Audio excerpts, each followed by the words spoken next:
At the airport, my sister slapped me in front of all the passengers before our trip to Hawaii. My parents immediately blamed me. She's always been their favorite. What they didn't know was that I paid for the entire trip, so I quietly canceled their tickets and walked away. What happened next shocked everyone. The sound of my sister's hand connecting with my face echoed through LAX Terminal 3 like a gunshot. For a moment, everything stopped. The businessman, mid-sip of his Starbucks. The mom wrangling 2 kids near gate 42. The couple arguing about checked baggage. The TSA agent scanning boarding passes. 200 people, maybe more, turned to stare. My cheek burned, my ears rang, and I stood there, frozen, one hand halfway to my face, my carry-on bag still slung over my shoulder. Jessica stood in front of me, her chest heaving, her face flushed red, her eyes wild with something that looked like rage, but felt practiced, rehearsed. "That's for ruining my life," she screamed. Her voice carried, probably to the next terminal. I opened my mouth. Nothing came out. My parents, Mom in her floral travel blouse, Dad in his cargo shorts and Hawaiian shirt he'd bought specifically for this trip, rushed over from the coffee stand where they'd been waiting, but they didn't check on me. They didn't ask if I was okay. Mom grabbed Jessica's shoulders. "Honey, what happened?" Dad turned to me, his expression already hardened into that familiar look of disappointment I'd seen my entire life. "Alex, what did you do?" "I didn't." "She's crying." Mom cut me off, pulling Jessica into a hug. "Why do you always start drama?" Jessica sobbed into Mom's shoulder. Her whole body shook. "He's been so mean to me. He's been making comments all week about this trip. He's trying to ruin it before we even get there." I stood there, my hand finally reaching my face, feeling the heat radiating from where she'd hit me. I hadn't said anything about the trip. I'd barely spoken to Jessica in the 2 weeks since she'd announced it at family dinner, but that never mattered. The truth never mattered when it came to Jessica. Around us, people were filming. I could see the phones out, the cameras pointed at us, the little red recording lights glowing like accusations. My hands started to shake. "Apologize," Dad said. His voice was low, controlled. The voice that meant he was furious but trying to keep it together in public. "I didn't do anything. Apologize." "Now." Jessica pulled back from Mom just enough to glare at me through her tears. Her mascara was running, waterproof clearly, because it was running in perfect streaks, not smudges. "You always do this. You always make everything about you." "I'm sorry," I whispered. "Say it like you mean it." Jessica's voice cracked. "Say it so everyone can hear." 200 people watching, 200 strangers, all of them seeing the bad son, the problematic brother, the person who'd made his sister cry in the middle of an airport. "I'm sorry, Jessica." She crossed her arms, took a breath, wiped her eyes with the back of her hand. "You're sitting away from us on the plane. I can't be near you right now." Mom nodded immediately. "That's probably for the best. You need to think about your behavior, Alex." My behavior. I'd been standing here, checking my phone, waiting for boarding to start, and she'd walked up and slapped me. "Fine," I said quietly. Dad squeezed my shoulder. "Not comfort, a warning. We'll talk about this when we land. This is unacceptable." They walked back toward their seats near the gate. Jessica glanced back once, caught my eye, and I saw it. The tiny smile at the corner of her mouth before she turned away. She'd planned this, and they'd believed her, just like they always did. What none of them knew, what they couldn't have known because I'd never told them, was that I'd paid for the entire trip. Every dollar, every reservation, every single thing. The flights from LAX to Honolulu, $4,200. I'd booked them 6 weeks ago, 4 tickets in premium economy because Dad had mentioned his back hurting, and Jessica had casually said she couldn't possibly fly coach for 6 hours. The hotel, $3,800 for 4 nights at the Hilton Hawaiian Village. Ocean view rooms, 2 rooms, adjoining, because Jessica needed her space, but Mom wanted to be close. The rental car, $600 for an SUV because Dad insisted we needed something sturdy for driving around the island. Activities, $1,500, luau tickets, snorkeling tour, Pearl Harbor, Diamond Head, all prepaid, all organized. Total, $2,100, all on my credit card, all planned, booked, and paid for by me over the course of 6 weeks. But at family dinner 5 weeks ago, Jessica had stood up, champagne glass in hand, and announced, "I'm treating everyone to Hawaii. We're going in June. All expenses paid." Mom had gasped. "Honey, that's so generous." Dad had beamed. "We raised you right, Jess." I'd sat there, fork halfway to my mouth, staring at my sister across the table. She'd caught my eye, smiled, mouthed, "Thank you," and I'd said nothing, because that's what I always did. I stayed quiet. I didn't make waves. I didn't cause problems. Jessica took credit. Mom and Dad praised her, and I paid the bills. It had been like this my whole life. When Jessica graduated high school, I'd paid for her graduation party, $2,000. She'd thanked our parents for everything. When she got her first apartment, I'd co-signed the lease because her credit was shot. She'd posted on Instagram about finally being independent. When she'd gotten engaged, briefly, the engagement lasted 4 months. I'd loaned her $5,000 for the ring. She'd never paid me back. The engagement ended. She kept the ring, and I'd never said anything because I was the older brother, because I made good money, because family helps family. But she'd just slapped me in the middle of an airport, in front of 200 people, and my parents had blamed me for it. "I need to use the bathroom," I said when I walked back to where they were sitting. Jessica was showing Mom something on her phone. phone, both of them laughing. Dad was reading a Tom Clancy novel, his reading glasses perched on his nose. None of them looked at me. Hurry up, Dad said without looking up. Boarding starts in 20 minutes. I walked toward the restrooms, got about halfway there, then pulled out my phone. My hands were still shaking, but my mind was clear, clearer than it had been in years. I opened my airline app and pulled up the confirmation number, K7R9P3. 4 tickets, premium economy, flight 447 to Honolulu, departing 2:45 p.m. I called the airline. Hawaiian Airlines, this is Derek. How can I help you? I need to cancel 3 tickets on flight 447 to Honolulu. May I have your confirmation number? K7R9P3. Keys clicking on the other end. Okay, I see 4 tickets here. You want to cancel 3 of them? Yes. Keep the ticket for Alex Morrison. Cancel the other 3. The other passengers are Jessica Morrison, Robert Morrison, and Linda Morrison. Is that correct? That's correct. Okay, just so you're aware, there's a cancellation fee of $200 per ticket since these are premium economy and we're within 24 hours of departure. The remaining value will be credited to your account as travel credit, minus the fees. That's fine. And you're sure? Once I process this, the tickets will be canceled immediately. My cheek still burned where she'd hit me. I'm sure. All right, processing now. Your confirmation number for the cancellation is P4K2W9. You should receive an email within 5 minutes.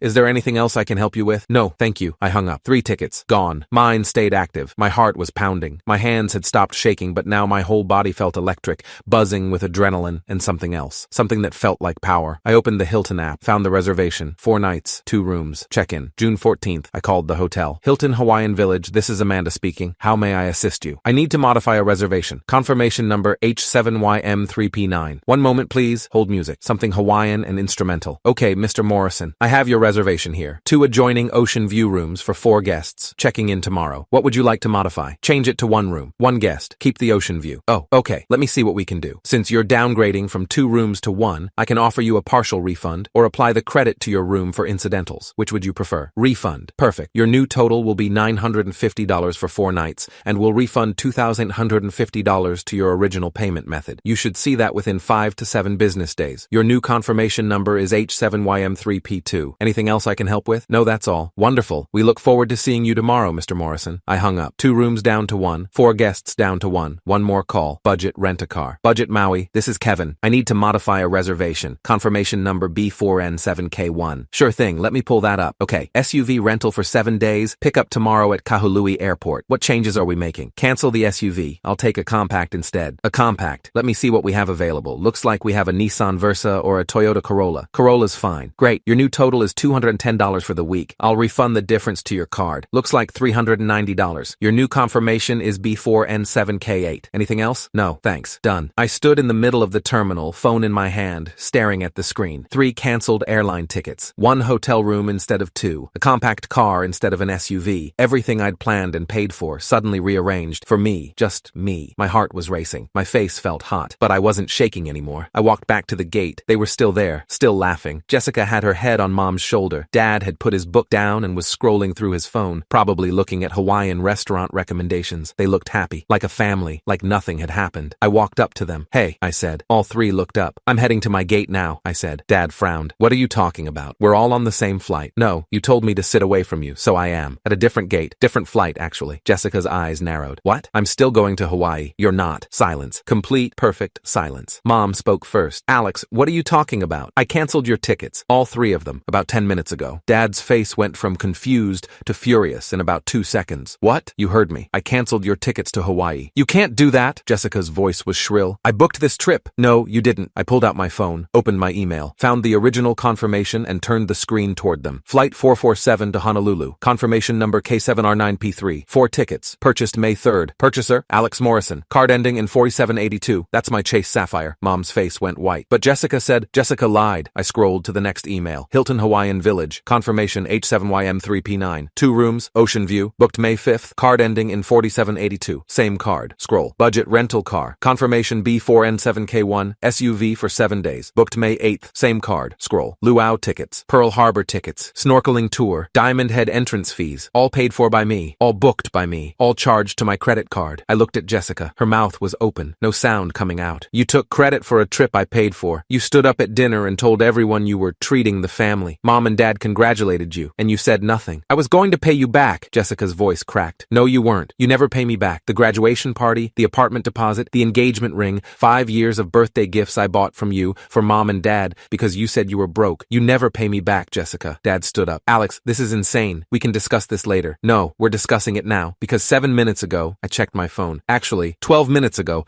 I canceled all 3 of your tickets. You're lying, Jessica said, but her voice shook. Call the airline. Confirmation K7R9P3. Ask them how many passengers are still booked. Mom pulled out her phone with trembling hands, put it on speaker, called Hawaiian Airlines. Hawaiian Airlines, this is Brenda. How can I help you? I need to check on a reservation. Confirmation K7R9P3. Keys clicking. Okay, I see that confirmation. It shows 1 passenger, Alex Morrison. Seat 7A, premium economy. Mom's hand shook. It was supposed to have 4 passengers. Let me check the notes. Yes, 3 tickets were canceled at 1:47 p.m. today. Would you like to rebook those passengers? Mom hung up, looked at me. Why would you do this? Her voice was barely a whisper. Because she slapped me in the middle of an airport, and you blamed me for it. She was upset! Dad's voice was rising. People were starting to stare again. You don't cancel a family vacation over 1 argument. It's not 1 argument. It's 28 years of being blamed for everything she does. 28 years of paying for things she takes credit for. 28 years of being the bad son while she's the golden child who can do no wrong. That's not true, Mom said, but she couldn't look at me. Yes, it is, and you know it. The boarding announcement crackled overhead. Now, boarding Group A for Flight 447 to Honolulu. That's me, I said. Group A, Seat 7A. I picked up my carry-on. Dad grabbed my arm. Alex, wait, let's talk about this. Let's work this out. There's nothing to work out. We're sorry. Mom's voice cracked. We're sorry about what happened. Just rebook the tickets. We'll pay you back. No, you can't do this. Jessica was crying now.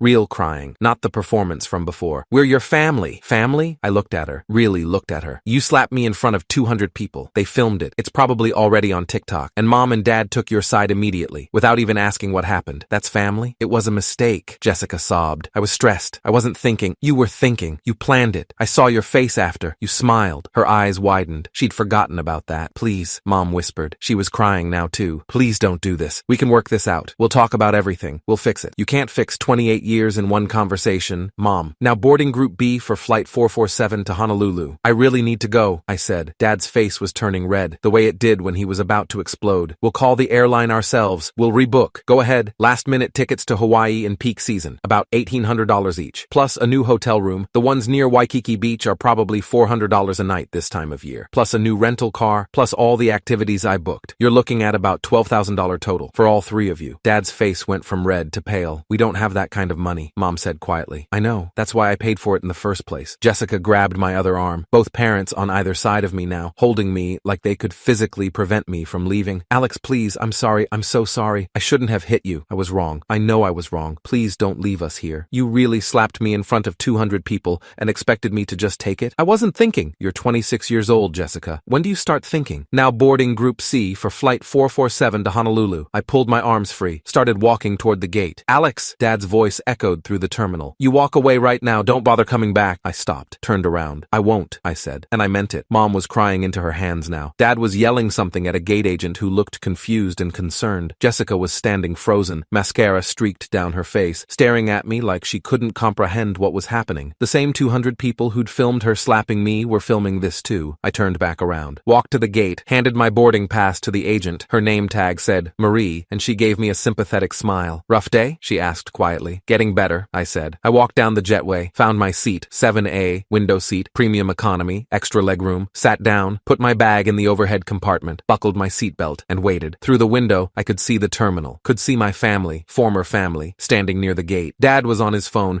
probably calling the airline customer service line. Mom was sitting in one of the chairs, her face in her hands. Jessica was pacing, her arms wrapped around herself. They looked lost, confused, like the script had been flipped and they didn't know their lines anymore. The flight attendant made her way down the aisle, checking overhead bins, helping passengers find their seats. Can I get you anything? She asked when she reached me. Water would be great. She brought me a bottle of Dasani. I thanked her. The cabin door closed. The plane pushed back from the gate, and through the window, I watched Terminal 3 get smaller and smaller until I couldn't see my family anymore, until they were just part of the background, just another group of people in an airport having a bad day. Not my problem, not my responsibility, not my circus, not my monkeys. The plane lifted off, and for the first time in 28 years, I felt light. The hotel was beautiful. The Hilton Hawaiian Village, ocean view room on the 22nd floor, king bed, private balcony. The sunset over Waikiki Beach was the kind of thing that makes you understand why people pay thousands of dollars to come here. I stood on the balcony with a Mai Tai I'd ordered from room service and watched the sun sink into the Pacific. My phone had been buzzing nonstop since I'd landed. 17 missed calls from Mom, 23 from Dad, 41 from Jessica. I'd turned off notifications after the first first hour. There were text messages too. I'd skimmed them while waiting for my rental car. Mom, please call us. We're stuck at LAX. We don't know what to do. Dad, this is childish and cruel. Call me immediately. Jessica, I'm sorry. Please answer the phone. Please, I'm begging you. More of the same for 2 hours. Then the messages changed. Mom, we had to book a hotel near the airport. We can't afford tickets to Hawaii. This vacation is ruined. Dad, you've embarrassed us in front of our friends. The Hendersons were supposed to meet us there. What am I supposed to tell them? Jessica, everyone saw what you did. They're calling you horrible things. You humiliated me. I took another sip of my Mai Tai, watched the sunset, didn't respond. The next morning, I went snorkeling. Hanauma Bay. The water was crystal clear. The fish were incredible. And I didn't think about my family once for 4 straight hours. When I got back to shore and checked my phone, there were more messages. But now, they were different. Mom, your father and I have been talking. We think we owe you an apology. When you get back, we'd like to have a conversation. That was progress, I guess. Then Jessica's message. I talked to a lawyer. You can't just steal a vacation from someone. I'm going to sue you for emotional distress. I almost laughed. Almost. Instead, I called my own lawyer, Trevor Chang, the attorney who'd helped me with my estate planning last year. Alex, how's Hawaii? Beautiful. Quick question. If I plan and pay for a trip, then cancel the tickets for other people before the trip happens, can they sue me? Did you promise them the trip in writing? Any kind of contract? No. My sister told our parents she was paying for it. She wasn't. I was. I never said anything about it one way or the other. Then no. You're not obligated to provide anyone with a vacation. If you paid for it, you can cancel it. They'd have no standing for a lawsuit. What about emotional distress? Trevor actually laughed. Emotional distress requires proving severe emotional trauma from intentional malicious conduct. Canceling a vacation doesn't meet that standard. Your sister can threaten all she wants, but no attorney would take that case. Good to know. Thanks, Trevor. Anytime. Enjoy your vacation. I sent Jessica one text. Talk to my lawyer. You have no case. Stop threatening me. Then I blocked her number. And Mom's. And Dad's. The rest of the trip was perfect. I did the luau, watched fire dancers and ate kalua pork,